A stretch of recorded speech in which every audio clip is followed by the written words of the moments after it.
mula sa pinakamalawak na newsroom sa buong Pilipinas. Ito ang Radyo Pilipinas News Update.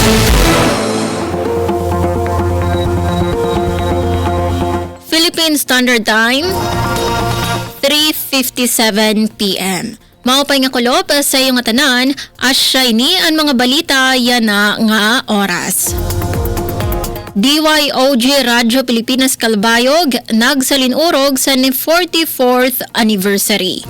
Detalye pamatian naton matika ang kan JM Sumino. Radyo Pilipinas Report. Nagsalinurog ang DYOG Radyo Pilipinas Kalbayog sa ika-44 nga anibersaryo sini sa Agosto 21 tuig 2026 Biyernes nga adlaw. Simple pero memorable naging paagi sa selebrasyon, pinaagi sa pagsasaro sa pagkaon nga natagayunan nga sa lechon nga ginpadara ni Congressman Stephen James Tan. Inatender sa selebrasyon ang mga anay naging kaparte sa produksyon nga management team, ang mga retirees sugad kan Ellen Lim, JC Daguman, Bobby Igrubay nga nananay Station Manager Tony Pueblos. Mas naging memorable ini dida sa paghatag mensahe sa mga bisita diin ginhimduman kaagi sa estasyon sa una nga panahon diin manumano pa ang proseso, wala pang mga computer ngan cassette tape pa ang ginagamit nga recorder. Napuno sa katatawa, karisyo nga nibagruanan ng bugos ka opisina dida sa ginistorya sa mga retirees sa nira mga ginagian nga kakurian ng mga leksyon nga ira na hibaruan sa ira pagtrinabaho sa estasyon. Si Ellen Lim pasaro sa niya eksperyensya samtang nagtatrabaho pa sa estasyon como broadcast announcer nga nagpakusog sa mga bag-o nga mga empleyado sa opisina. Pahinumdum pa niya nga public servant nga matatawag ang mga nagtatrabaho sa radyo tungod nga ang tawo ang ginsisabisyuhan sini. Diri nga ang empleyado ang nagpapaserbi sa mga tawo. Sa iyalit mensahe gintagan doon ni Ani Station Manager Tony Pueblos ang importansya sa tamang paggamit sa eksakto nga pulong sa pagsurat balita o notisya. Ngan iya ginpanawagan nga palambuon ang paggamit sa ligwahe nga binisaya sa marnon kumo usa nga pangilalaan sa mga sa marnon ngan para diri makalimtan sa bag-o nga henerasyon. Nagpaabot naman sa pasasalamat si Acting Broadcast Station Manager Hinaron Navilon sa mga bisita sa ira pagtambong ngan sa iya mga nasasakupan sa pagburublig nga maging manilampuson ang pagsalinurog sa ika-44 nga anibersaryo sa istasyon. Para sa Bagong Pilipinas, JM Sumino, Radyo Pilipinas, Radyo Publiko Kalbayog.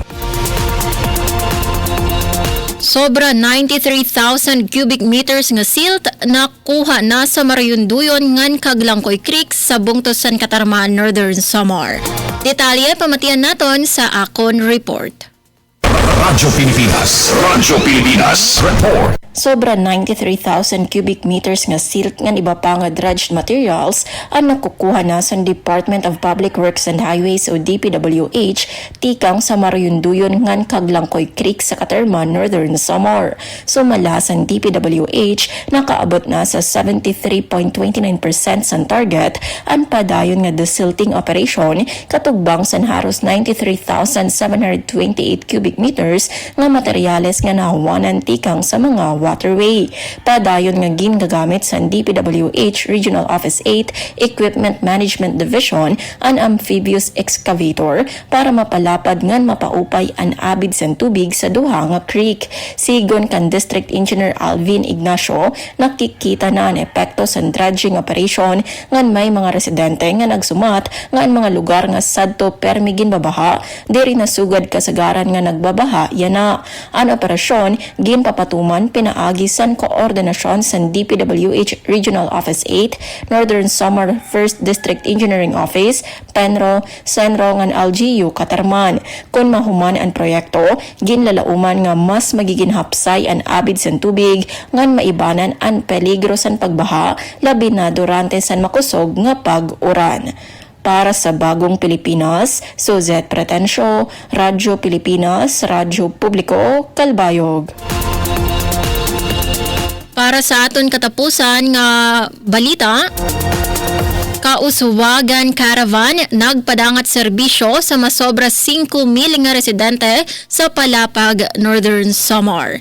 Ini igbabalita ni Charmaine Perito Balvez. Radyo Pilipinas Report. nagpadangat magkadrodilain nga mga serbisyo ang gindumara nga kauswagan caravan para sa masobra 5,000 nga residente san pito nga riverside communities sa bungto San Palapag sa probinsya sa Northern Samar. Benepisyaryo ang mga barangay san Kapakuhan, Napo, Bagakay, Osmeña, Sangay, Bangon ug Barangay Kabariwan. Lakip sa mga serbisyo nga ginpadangat mao ang medical ngan dental services, legal ngan documentation assistance, civil ngan government registration, employment ngan livelihood services ug agricultural support. Ginpangunahan sa gobyerno probinsyal sa Northern Samar ang aktibidad kasugbong ang ibaybang nga mga ahensya sa gobyerno nasyonal, NGOs ug private sector katiuanan sa programa nga maipaharani ang mga serbisyo sa gobyerno sa tayaw nga mga komunidad dinabi na sa mga lugar nga harayo sa sentro san probinsya. Para sa Bagong Pilipinas, Charmaine Perito Balvas, Radyo Pilipinas, Radyo Publiko, Kalbayog. Asya doon kabugusan sa mga balita yan na nga oras. Padayon ka mo pamati sa DYOJ Radyo Pilipinas, Radyo Publiko Kalbayog para sa mga news updates. Ini si Suzette Pratancio para sa Radyo Pilipinas, Radyo Publiko. Mula sa pinakamalawak na newsroom sa buong Pilipinas, ito ang Radyo